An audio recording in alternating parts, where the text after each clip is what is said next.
it's a case of style over substance. There's that old famous expression that if a show has a great opening number, it can coast for quite some time on it. And God knows the opening number Circle of Life, I would say, has to rank as one of the 10 greatest opening numbers of all time. It's a phenomenal display of ingenuity, and it's not just that it comes down the aisle, but that the animals come down the aisle, but you really get a taste immediately of what Judy Taymor is going for. The fact that she made no effort whatsoever, and it was a conscious choice to mask the fact that people are part of the animals, and man is an animal. So she didn't worry about the fact that they had to look exactly like the animals, that they would be stuffed in costumes or anything like that. She wanted a different vision. But the melding of the animals and the people in Lion King is one of the most terrific strengths of the piece, and is certainly part of the success. The most successful one, I think, is the giraffe, which, of course, there's a man walking on sticks with a giraffe head on him, but the sticks represent the giraffe's legs, and that's a very effective image. So uh, I do believe that the visual aspect of the show, the opening number, really lets you know. Every opening number is supposed to let you know exactly what the show is about. And this one here said, "We have no apologies whatsoever for showing you the human part of the animals, because indeed we want to show the melding of both." And it sounded terrible on paper, but it certainly worked in the theater. I mean, it's even to the point of where there's one where a bicycle is used. A guy rides a bicycle with all sorts of birds attached to it and all that. But it's something you'd never seen before. So as a result, you forgive that it's not literal. And Yeah. theatricality is often not literal. It's very suggestive in a way, and this is what happened here.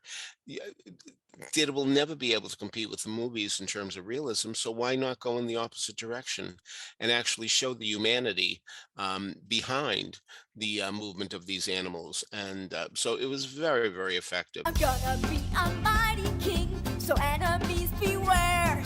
I've never seen a king of beasts with quite so little hair. One of the things that's always been said about the Lion King is the influences of so many classic works of literature.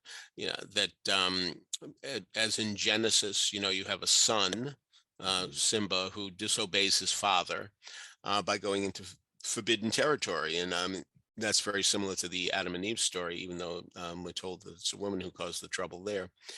In Hamlet, with the prince's uncle, is responsible for the death of the king, and is usurped the throne that essentially would belong to the prince. So that happens too.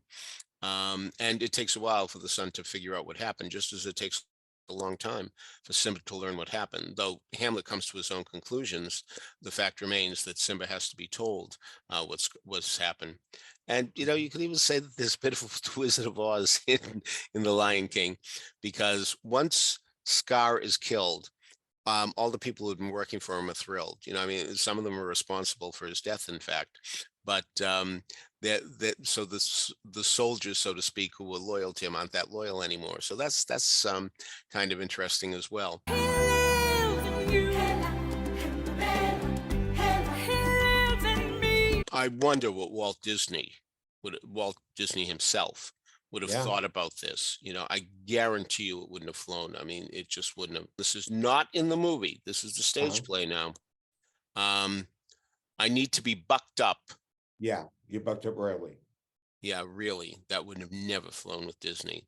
I mean, because that joke depends on one's knowledge of the word fuck. And Disney, ever the champion of children's entertainment, would have never approved that for a tenth of a second. But I just, because the audience of adults would be laughing at that, kids would turn to them and said, "What do you mean? What is that? I don't get it." And it causes the parent to either explain or finesse it. I've seen so many uh, double entendre jokes in theaters where kids turn to their parents. I've seen this so many times. Turn to their parents, and the parent pretends that he didn't get it either. or she didn't get it either. Shaking the head like this, saying, I don't know either. Peter Felicia's Broadway appears in every issue of the Broadway Maven's Weekly Blast.